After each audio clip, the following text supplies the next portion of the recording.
All right, we're here. It's episode 206 Woo! of the 48-hour art check. So if you're joining us for the first time, 260 or 206 episodes, soon to be 260 to peruse through.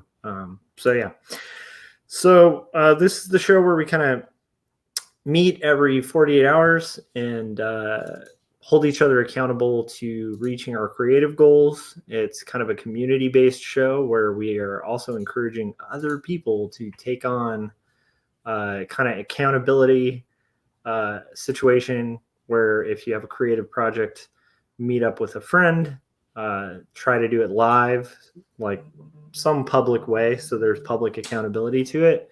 And then you just kind of check on your progress, talk about your difficulties like in achieving your goals, and then set your goals for your next 48 hours. And it's pretty effective. It's helped Corey and I both get through a lot of big projects. So anyhow, I want to do that on the top because I always forget to do that on the top. And I realize like if somebody's coming to the show for the first time, they might want to know what they're watching. So Yeah, we used to have a slide. We should go back to yeah. having a slide. Yeah, it's not a bad idea. So anyhow, so let's get into it. Okay, let's do our intro. 206.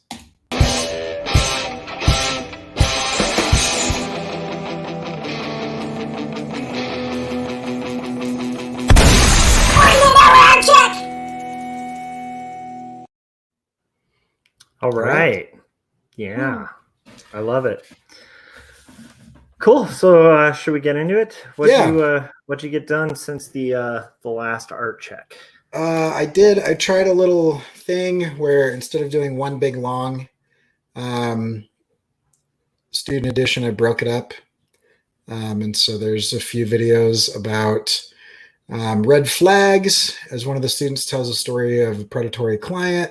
And then we did like how you view yourself affects how you charge, kind of by way of negotiation. If you come at it like you are lower than them rather than on the same playing field as them, that's a problem. And then the third one is, I think probably one of the better videos I've done, role playing on how to get a contract signed.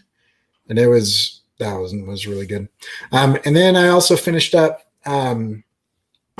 still working on the colors, but I finished up this guy, which is the symbol for the resistance in the animation that I'll be starting soon, talking about ending the kind of reign of super AI that have kind of taken over. And so there's like the kind of close tag or end tag for HTML with mixed with like the all-seeing eye or the Illuminati type thing. So I love it. Yeah, and I'm gonna put that up as a shirt as soon as I get the colors right, and so that'll be available to buy and whatnot. Sweet. So and Frank saw those videos and liked them, so that's cool. That's awesome. I watched quite a bit of the pricing one so far, and I really enjoyed it. So. Oh, cool. And I think it's valuable, especially for students. Like there aren't enough resources that talk about those kind of things. Yeah. And so I always think that's a really good step, especially for students. It's like, it's good to know. Even for seasoned people, like, honestly, a lot of people just don't openly talk about that kind of stuff. Yeah, which is sad because it's the more you talk about it, like the better it is. Like I don't. Yeah. Like plumbers aren't like super secretive about their rates and prices. Like everybody just kind of knows. Yeah. But artists were like, "Oh, we can't talk about money. It's scary and weird or whatever." Yeah, so. And there's that myth perpetuated by Hollywood that somehow artists aren't supposed to make a living doing what they do. Which is insane, but you know. Yeah. So how about you? What did you get done? Okay, so this weekend, I suspected that the whole like doing the live recording thing at it was actually at KUCI, so UC Irvine's like public radio station, and that took most of the weekend. So that was literally most of what I did this weekend was just recording with the band, and then just getting microscopic amounts done on researching like whether I can do the dummy book. And so I have just basically, between that and kind of finishing up the last little bits of taxes, which, by the way, we owe more under this current administration than we did under any Democrat in office. And I just want to point out that has been the case in my life. Is usually my highest taxes are under fiscal conservatives. Could be a coincidence, but just saying. I'm having the opposite, but that's good. Good for you. No. That's awesome. I am a little envious of that, but yeah. So that pretty much was most of my weekend, and just basically now just playing catch up. I have some freelance. Well, we'll get into that, but yeah. So, what were your struggles and stuff? Like, what were the problems that you faced? I don't know. Mostly, I spent way too much time editing. Like, I had a guest kind of back out on me at the last minute, and so that kind of threw me. And so I recorded that episode on Friday, but it was kind of disjointed, and so it didn't make a lot of sense, like putting it out as one like hour-long thing. And it just took forever. I was just nickel and diming myself, time waste, like all day Saturday, stealing some stuff. And then my cousin came to town, which is super cool. Got to hang out with him, nice. And stuff like that. So it was, yeah, just basic stuff like that. But I'm still trying to iron out. I mean, whenever I launch a new show, it takes me a few episodes to try to figure out all the kinks. Yeah. Once I get them, then it's not as taxing, but this is only the third episode of that. And so it's still kind of taxing time-wise. So that's kind of my main challenges, I suppose. And then, I teach at a school that is multinational. So there's a lot of people from a lot of different countries, and some of their families are dealing with like a global pandemic and things like that. And so just, trying to be supportive and whatnot. Yeah. And just being on a university campus, just for that radio thing, there is like palpable panic on university campuses. Like half the people, even at that radio station, like didn't show up because they were worried about coronavirus. So it's like, it's a palpably, it's having an impact on people. Yeah. And it's for sure legitimately concerning. Oh, 100%. Yeah. Yeah. Anyway, how about you? Well, that's fun. Yeah. So like the main thing is just like, everything tends to take 10 times longer than I estimate it will take in the last like few weeks. And so that's been relatively frustrating. And then basically just trying to kind of be productive, be creative, and also just juggle a million plates was another one where this weekend was just a lot of kind of picking what is immediate and needs to get done now, and then kind of pushing anything else out of the way. So, and then just craziness, at my work too. So just, some untypical struggles. So in that arena, but yeah, so it's been an interesting, it's not easy to talk about because there's not like a ton I can get heavily into, but yeah, so yeah. And then also just freelance. I love the client I'm freelancing for, but one job I'm working on is like that job that just will not go away. Like there's a lot of iterations, and they're paid iterations, which is great. But But it is one of those weird things where when your day job is doing creative work, and then you take on freelance, every once in a while you're like, but I want to get back to my creative projects. Yeah. And that's kind of been a juggle right now as well. So, all right, let's talk about plans. So what are your plans for the next Artcheck? What do you want to get done by then? I don't think I have that pulled up. I had a bunch of sketches that I've done of heads and different mouth shapes. So I want to ink and color those. And realistically speaking, that's probably all I'll get. And then I will get this up on some sort of print-on-demand site so that we can kind of get that out there. And because I want to print that before I go. I want to print a copy of that shirt for myself before I go to Creative South. Nice. In a couple of weeks. And I'm hoping that I don't spread the coronavirus by traveling, because Idaho doesn't have any confirmed cases yet. So anyway, I mean, it's inevitable at this point, but yeah, it's really interesting to see. I might wear like a handkerchief or something. I don't know. We'll see. Kind of interesting. Well, I mean, yeah, it's also just one of those, it's gonna kind of happen if it happens kind of thing. Yeah. As creepy as that is to say, it's just like, I don't know if there's a way to avoid it other than just wash your hands a ton. So, right. Yeah. And so, vitamin C. Yeah. But I mean, just flying and staying in a hotel and stuff. Yeah. That's not super helpful. No. So we'll see. We'll see how it goes. But yeah. Well, we'll follow up, and hopefully that doesn't get added. Hopefully you don't get quarantined for a second time in 1 year. I feel that like would be some bad luck. I feel like I paid my dues to the winter flu season. But I don't know. We'll see. Hopefully that toll does not come again for a while.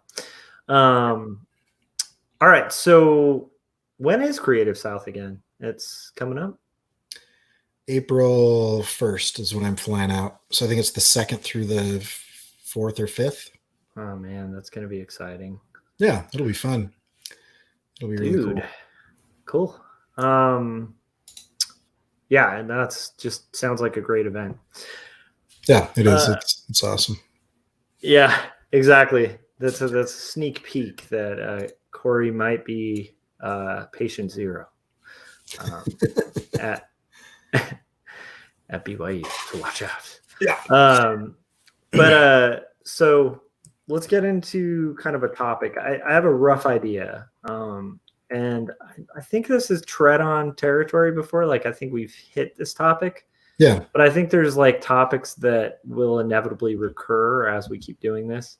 Right. Because and they're different when you revisit them. Yeah. So. And I mean, it's definitely one of those ones that will come up if you're a creative. And I think especially a lot with students. And so I think it might be valuable. So I'm going to kind of tee it off, and then let me know where you want to go with it. Because I'm not even sure. Let's play the intro, and then we can do today's topic is, so that we can do the podcast. And by the way, if you're watching this, the podcast episodes are going up. And so if you haven't already, get on any podcast that you like, Stitcher, Google Play, the Apple Podcasts, Spotify, and rate and review the 48-hour Art Check. And they're edited down to just have the topic. And so check those out if you haven't already, because we've got quite a few episodes going up every week from a backlog of our content. So if you would like it just in your ears and not in your eyes, then that's available.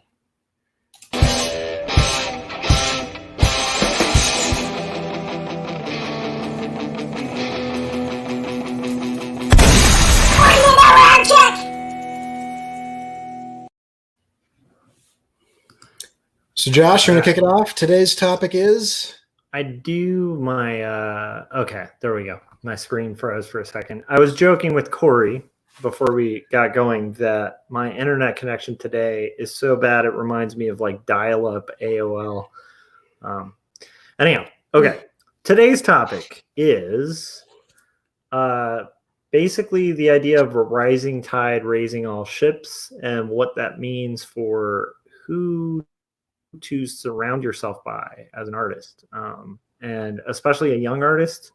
Art's really competitive, and so you get all types of personalities, and there's some personalities that don't vibe with the rising tide kind of philosophy, and those can be disastrous. And so I kind of wanted to touch on that a little bit.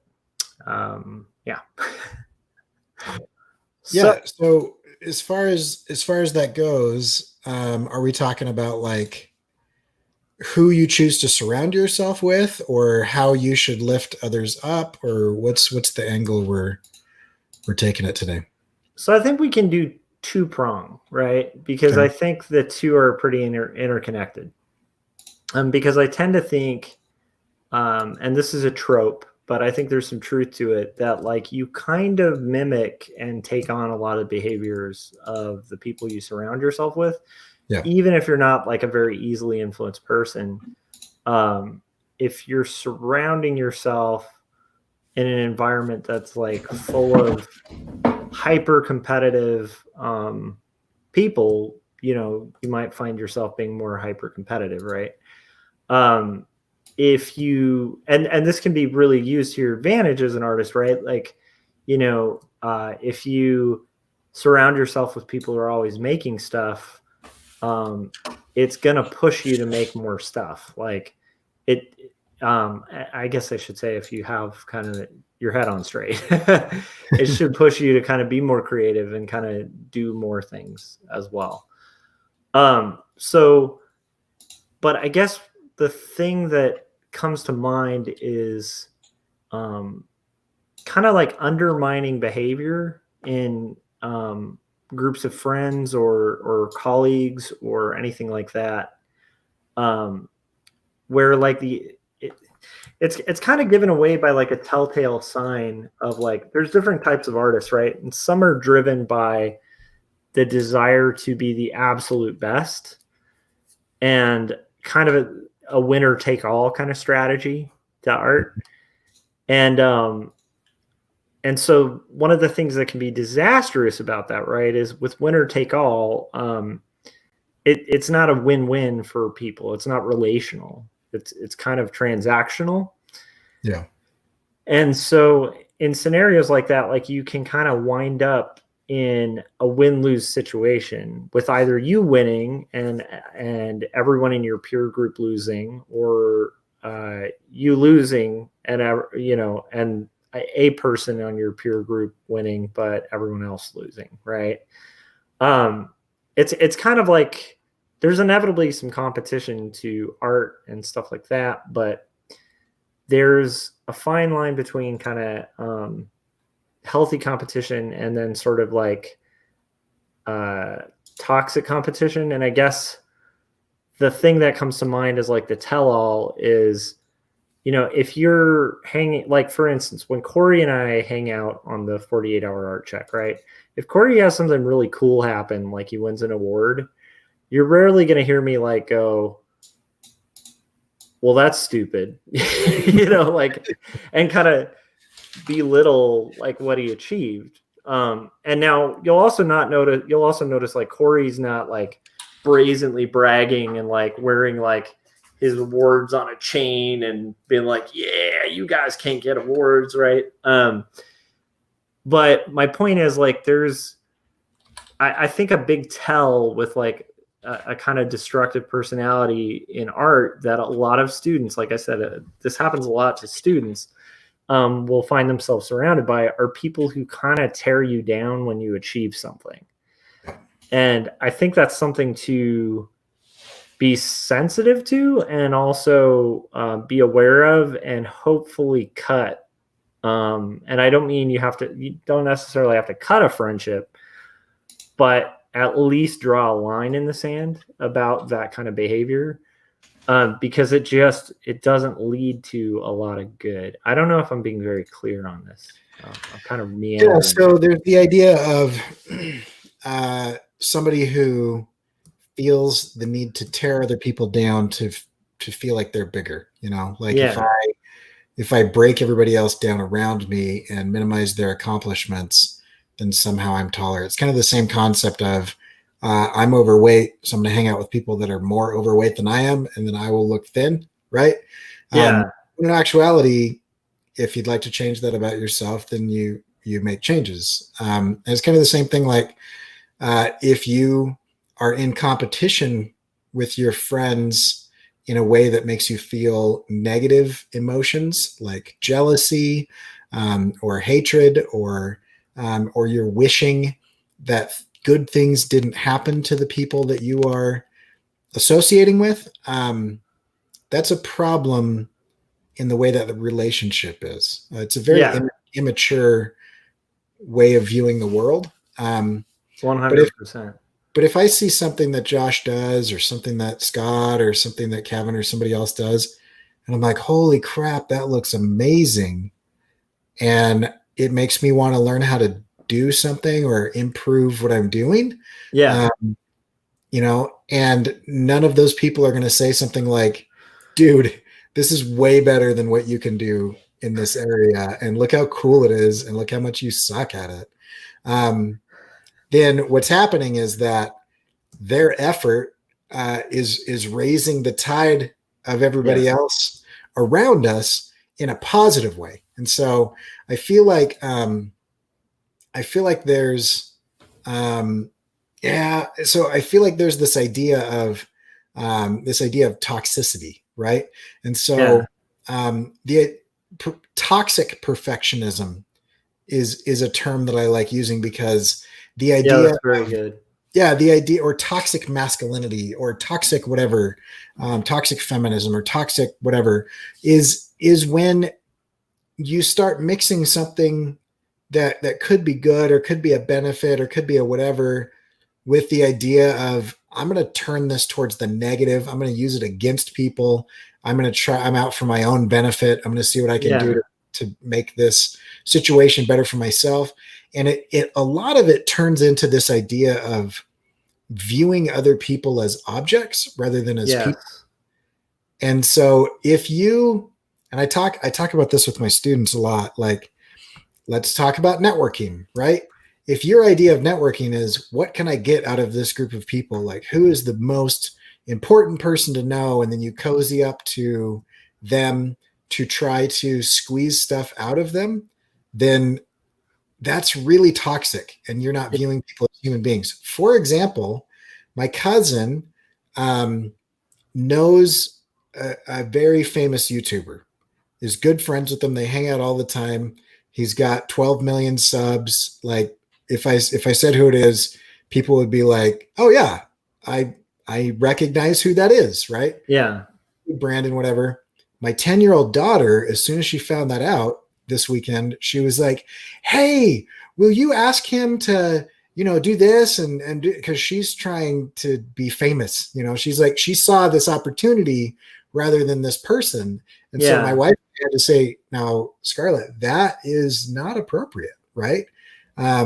Bryson is going to say no, because he values their friendship as, he looks at that person as a person, not as a commodity to be traded. Or what Frank is saying is perfect here, viewing people as game pieces, and that type of thing. And so it was an interesting lesson, because I think naturally we trend towards selfishness. We trend towards self-preservation, and self-promotion is kind of a natural state of being, is like, what can I get out of this situation? But that is a toxic environment that is kind of like the snake eating itself. And so if everything is feeding off of everything else, then eventually there's nothing left in that area. Whereas if everything is building everything up, then everybody gets built up. Yeah. And so like this, I want to really preface this too by saying, like, we're not I don't think either of us are making a claim that it's bad to self-promote, because I think that would be absurd. And I don't think either of us are making a claim that it's bad to network with important people. Like, not that everyone's equally important, but I mean, there are some people who have more influence than other people. It's not bad to network with people with more influence. That's great. But But let's when you're define, networking, you need to let's define what define what you're networking is, though. doing. Yeah. Exactly. And I think like Corey, well, I don't want to steal it, so you go ahead and mention the thing about who you've helped. I think that's one of the best Well, you can descriptions. steal it because I'm pretty sure I've stolen it from somebody else, but I can't remember who exactly. But networking is not who you know or what they can do for you, but it's who you've helped, Yes. and what you've done for others. And what'll happen is it's the law of the harvest, it's karma, it's the golden rule, it's whatever you want to call it. But the idea of whatever you put out into the world will come back, right? And so if your idea is like at the end of Big Fish, I love that movie. He's like, my father was never a rich man, but he made a lot of other people rich. Yeah. And he was rich in friends, and his son kind of didn't really believe him. But then at the end, all of these people started showing up, and he had really enriched the lives of a ton of people around him. Yeah. That's kind of the thing, is not what can I do for what can you do for me, but like, oh, do I know a way that I can help? And then you just help. Do I know people that I can put in contact with other people that would be beneficial to them? And then you do that, and you don't like charge people. You don't say, hey, if you give me $250, I will put you in contact with this other guy. And then you go to the other guy and, hey, if you give me $250, and then you make $500 out of the situation. That's like a weird, right? If I know somebody that could be benefited by knowing somebody else in a mutually win-win situation, Yes. I'm gonna get those people together. Yeah. That's 100%. And it doesn't directly benefit me. Yeah, and like the thing that's also important is to kind of look for win-wins. Like, meaning, like, if you are doing promotion or doing things that are going to benefit yourself, like for instance, in a capitalistic society, it's like you have to work to make a living.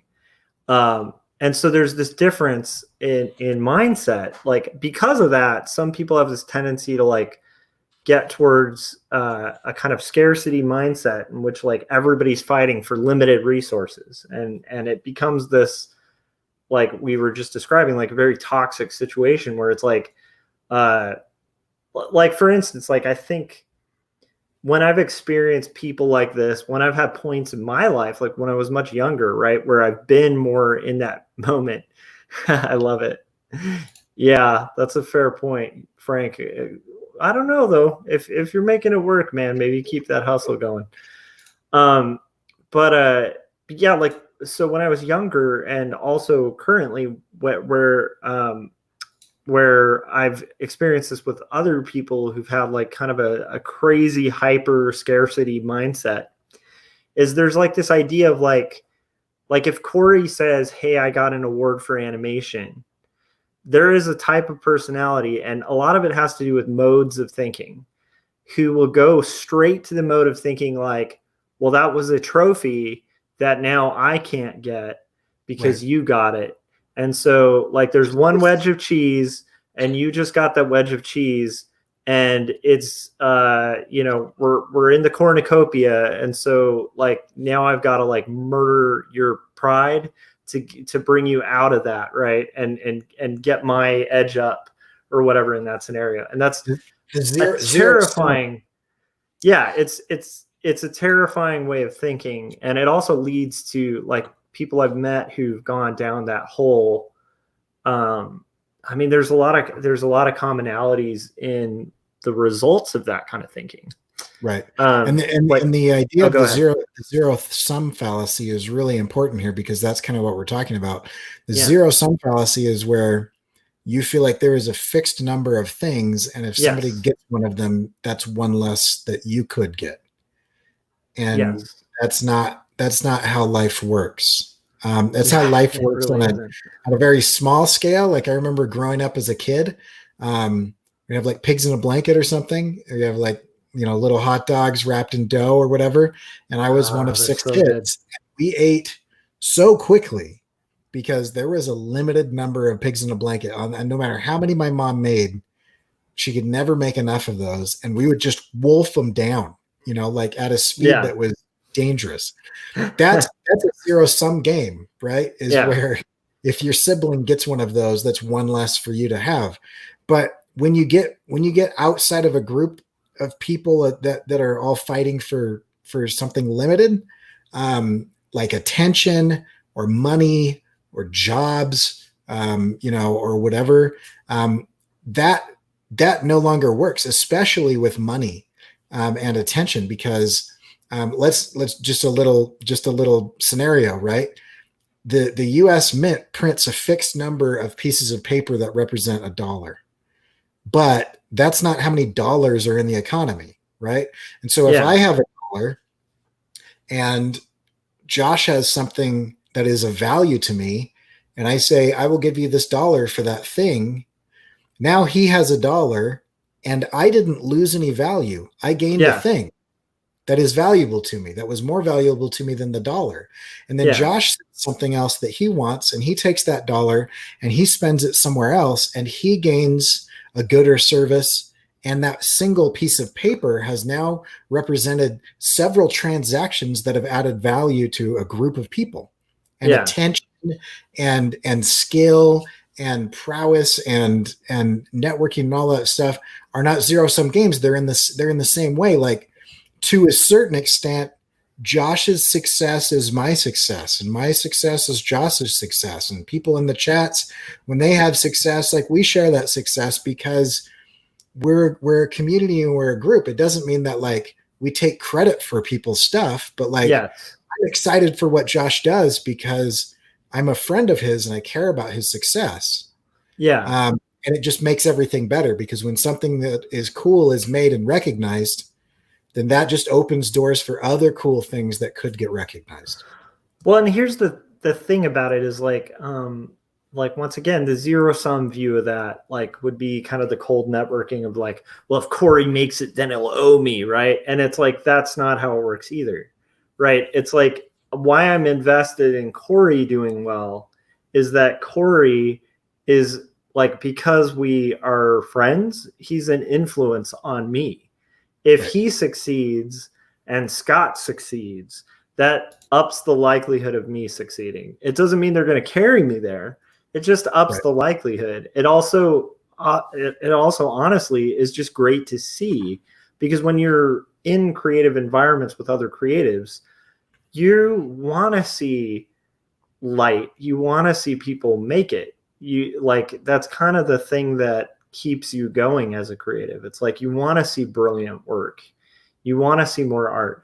And that's another zero sum mode of thinking that's so destructive, and I see a lot, which is like the idea of like somebody writes a good book. That doesn't mean that they've taken the one good book that you could write. Like, it doesn't take away anything from your capability to kind of create a great book if you write a great book, or if like Corey makes a brilliant animation. It's no threat Right. to anyone trying to get an animation.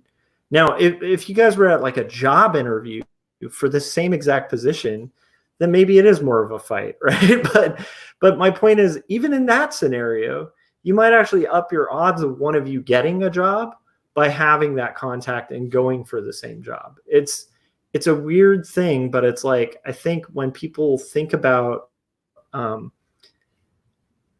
anyhow, I guess what I'm getting at is like, I've seen people go down the road of like the zero sum kind of mentality, hyper competitive, winner take all. And the byproduct of that at the age I'm at, where I've seen people who've kind of lived in that for, quite a number of years, is like it works for a very short period of time. And even if it succeeds, oh, Scott's here. Sweet.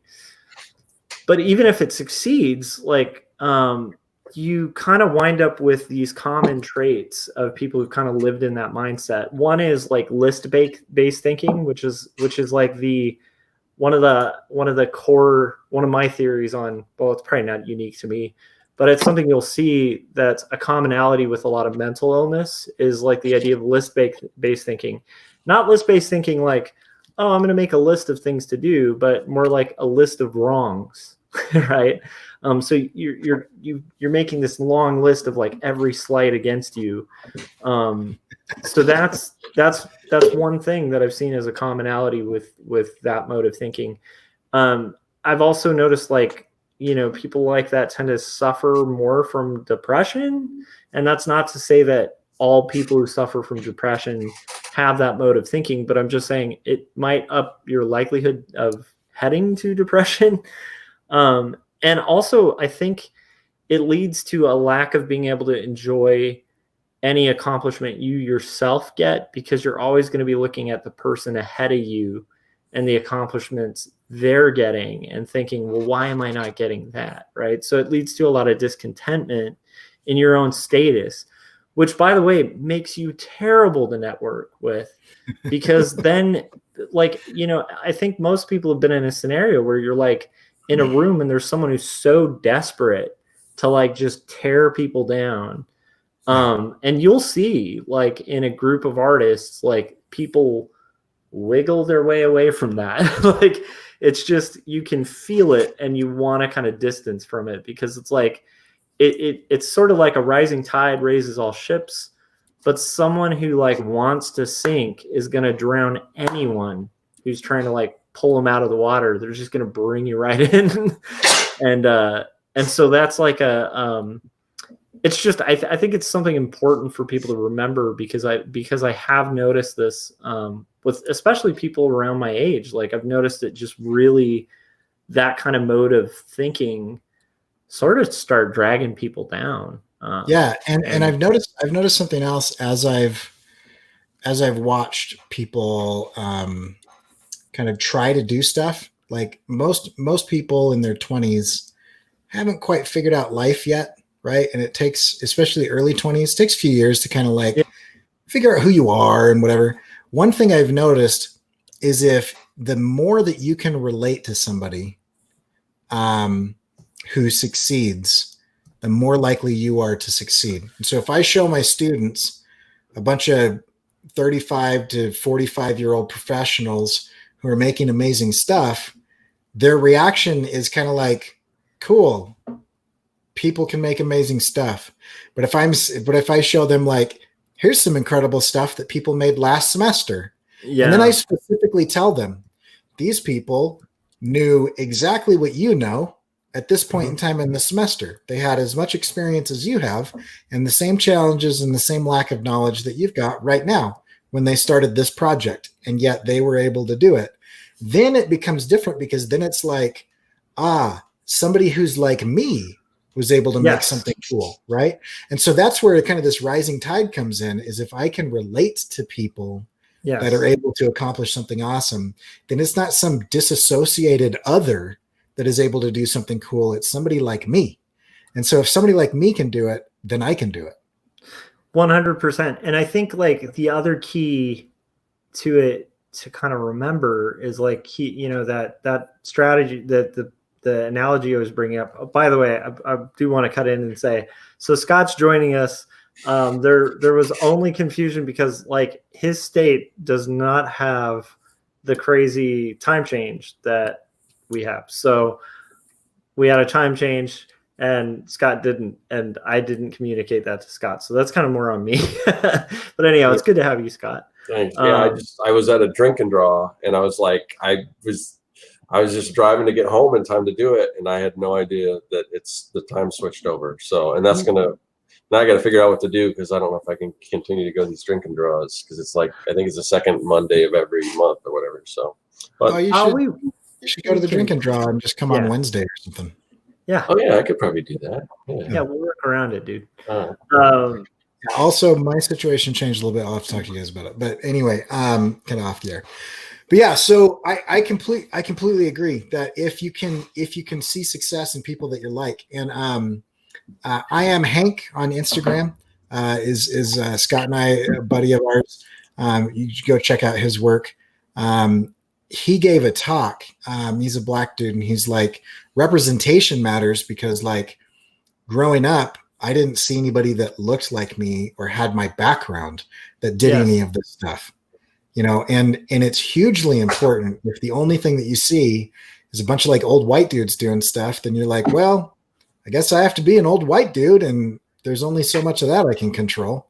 But if you start seeing like, oh, people of different backgrounds and people of, you know, different upbringings and different diversities and different family styles and different colors and shapes and sizes and ages are able to do this stuff, then you can relate to them, and then everybody gets better. Yeah, and like, so bringing back that drowning analogy, right? So what's better for somebody who's drowning, someone who's in the water or someone who's standing on solid ground? And like, that's something to think about when you're, you know, like working in your friend circles. And, you know, like when you're in art, like, especially if you're in an art program at school or something, you're going to have people like rise pretty fast. And then you're going to have some people where it's like a long slog. And then some people are really going to struggle. But one thing to keep in mind with those networks, like, you know, the people you're helping, the people you're hanging out with, the people you're competing in a good way with, right?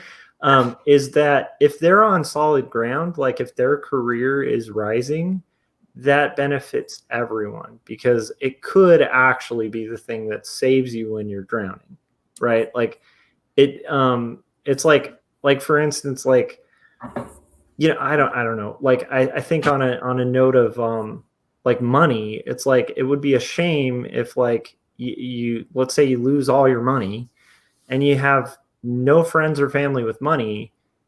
You're not in as good of a position as you would be if you had friends or family who had a little money to help you out.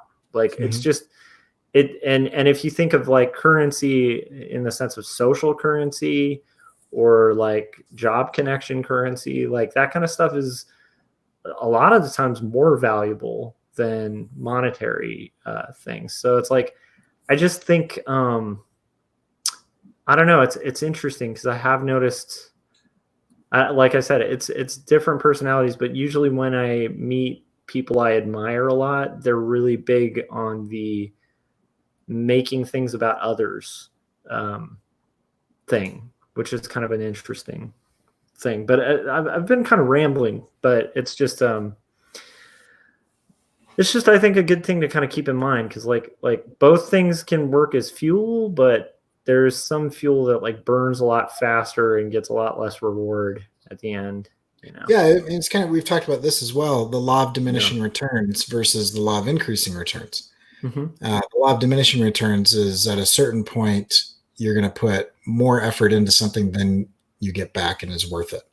And the example that I've heard is like mowing your lawn.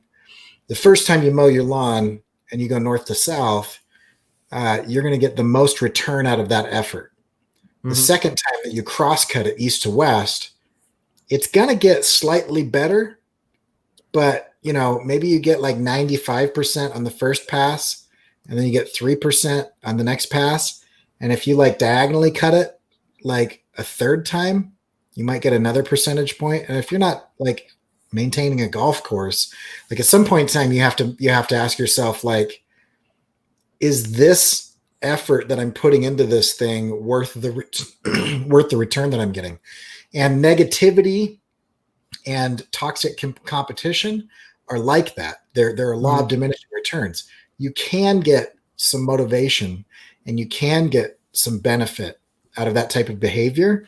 But it's kind of a one pass thing because you kind of burn your bridge.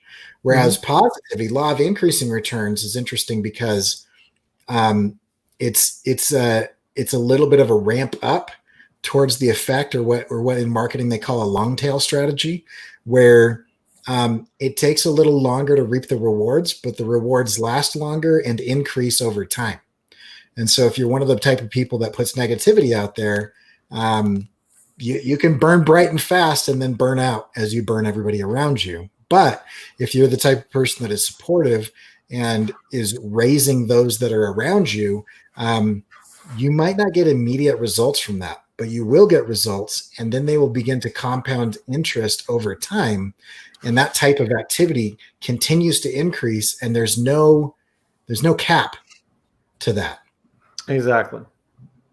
Scott, what do you think? We're talking like negativity and positivity amongst your kind of peer group, and how you deal with your friends' successes and failures, and how you feel about that. I might have to think about it a little bit. Yeah. I don't know. So the main, sorry, I was just going to clarify. So the main thing that we were discussing is like sort of, or maybe, I don't know, maybe you can just kind of share, like, if you've had that kind of experience. But like, I'll just actually say one of the things that kind of brought this on my mind is I had somebody who I know kind of act resentful and kind of undercut pretty heavily when I was talking about finishing my book.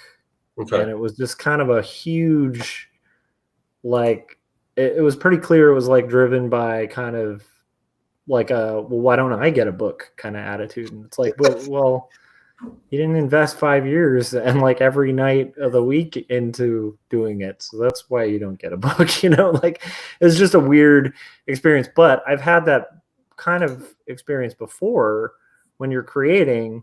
And so I was just kind of wondering, like, have you had that experience with that sort of thing that's like, you know, envy and kind of like almost anger for having success at stuff you do?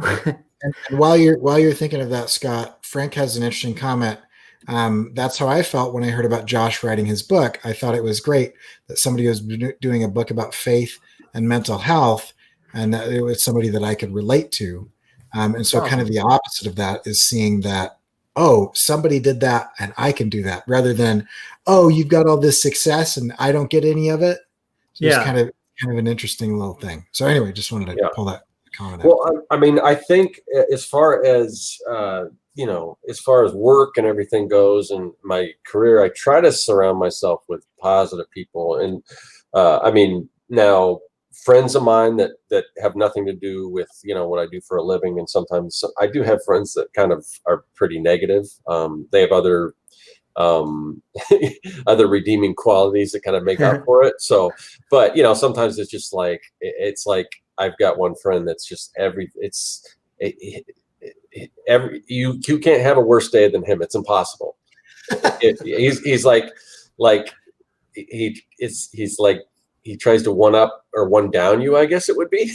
Oh, okay. And so I got to the point where I don't even say if I've got a bad day, because it doesn't, you know, anyway.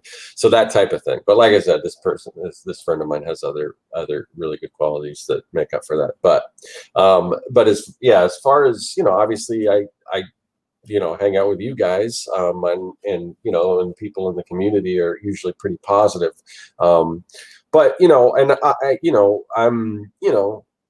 I'm ashamed to admit that sometimes I do feel that. Sometimes I get envious and things like that. But I know, you know, when I have that feeling, I know that it's wrong, and I know, and I like try to stop myself. But it's just one of those things that creeps in. So I don't know if that's just a natural feeling. But I also, you know, when I see somebody, when I see somebody that's doing something like great or positive or whatever, I'm super happy for them. You know, so it's a little bit of this, little bit of that. So, yeah, I don't know. It's just.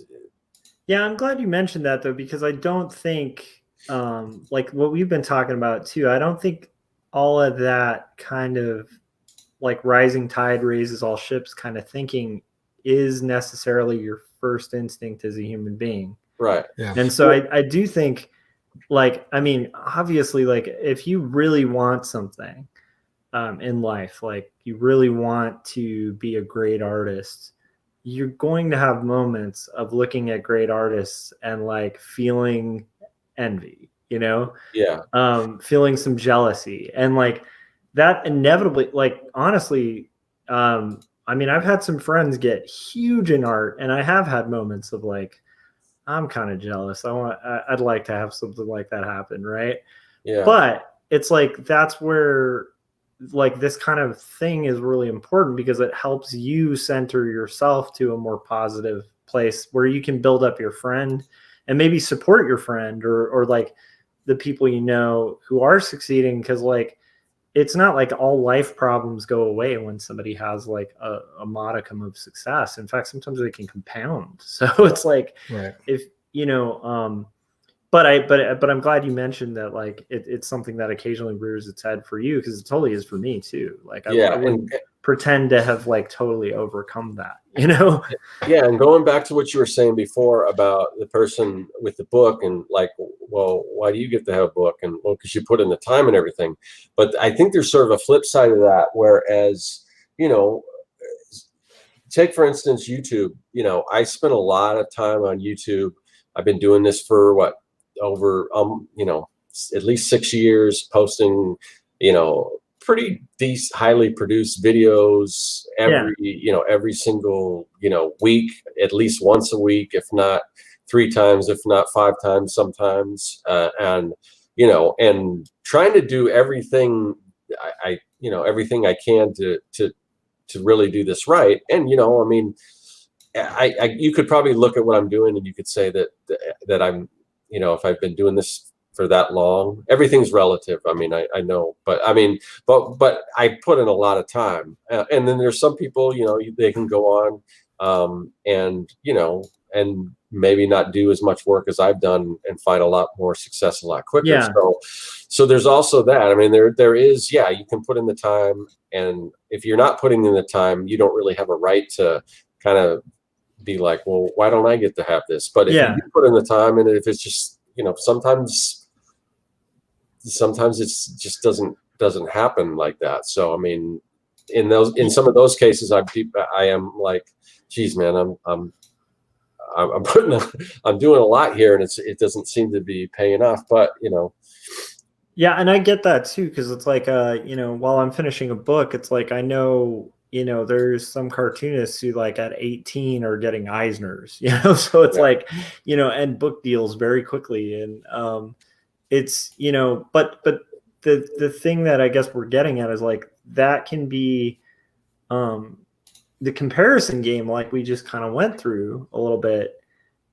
There's a point and I think maturity where it's like you're gonna do the math and just be like, where's that mode of thinking going to lead me? Is it going to get your YouTube channel any bigger? Is it going to get you any closer to your goal of achieving it for yourself? Can you mimic someone else's path, like wholesale, and have success in the way they did? And another thing is like, honestly, it's possible with art always, just like with anything, that you could put everything into it and completely not move anywhere with it, you know? And so, but the thing is, if you're going to be moving towards it, is it better to be like trying to think of positive things and also encourage people who are getting somewhere with it, knowing how crazy it is.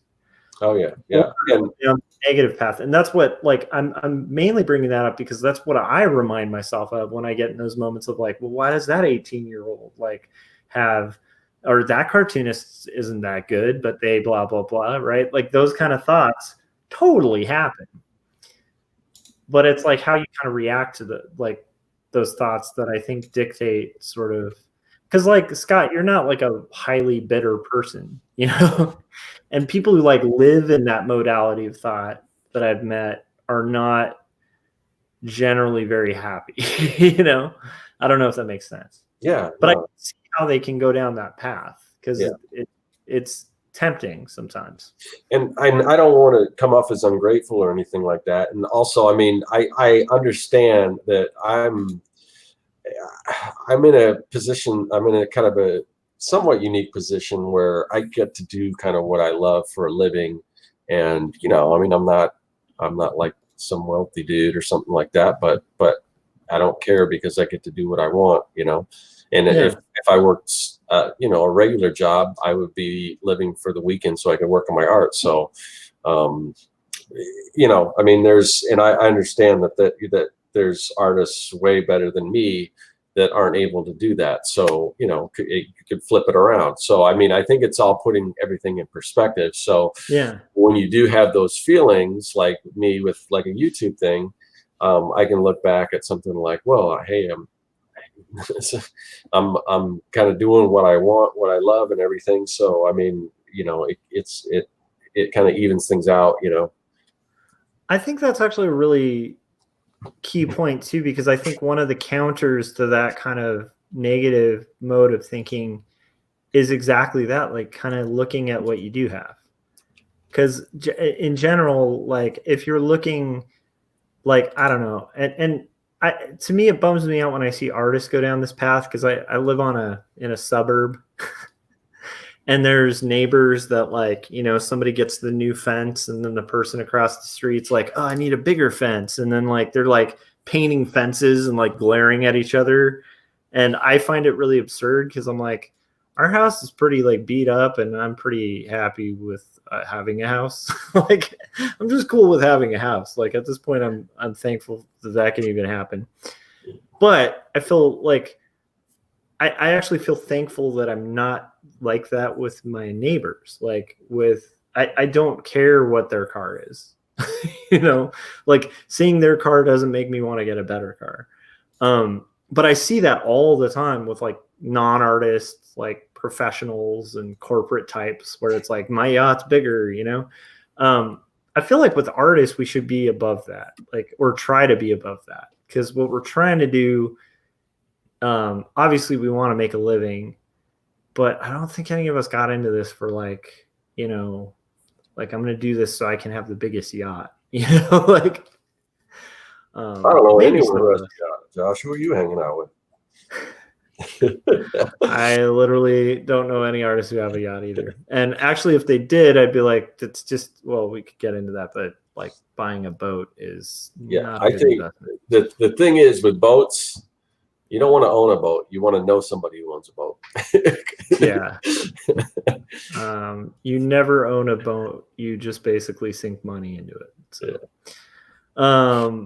but yeah, so anyhow, like, you know, just to me, I think it's important, I think, as creatives to kind of realize, like, when creatives do well, that's good. It's good for everyone. Like if you know, like the illustration industry starts hiring a bunch of people and like certain styles of illustration get trendy, that's really good for the industry. That means there's more work. That means like that stuff's going to get published and potentially somebody's going to see it and want stuff in that style, and somebody else gets hired, right? It's a reciprocal thing. And also, like, wouldn't it just suck if we're all in a hole and like nobody gets anywhere? Like, that would be really discouraging, you know? So I don't know. Anyhow, just rambling. Yeah. All right. Any last thoughts on that, or like, you know, advice, anything like that, like related to the topic, or did we kill it? I don't know if you killed it or not, because I got here halfway through it. So you killed the last half hour, whatever, however long I've been on. No, I think it's. I mean, just general takeaways. You might experience negative feelings, and just, you know, don't feed them. Catch yourself doing that, and be excited for people and be happy. And it'll become, if it's not genuine, it'll become genuine once you know. It's like the idea of those two wolves. I can't remember where this came from, but the you know, the dad was telling his son, I think this is a Spartan thing, but he's telling his son, you have two wolves inside of you, and the one that will grow is the one that you feed. And that's kind of it, right?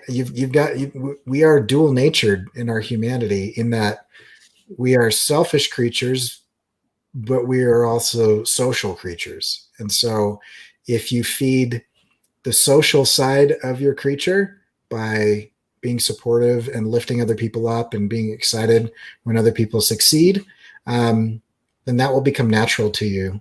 But if you feed the competitive, selfish, self-serving side of you, then that will become natural to you. And you get to choose.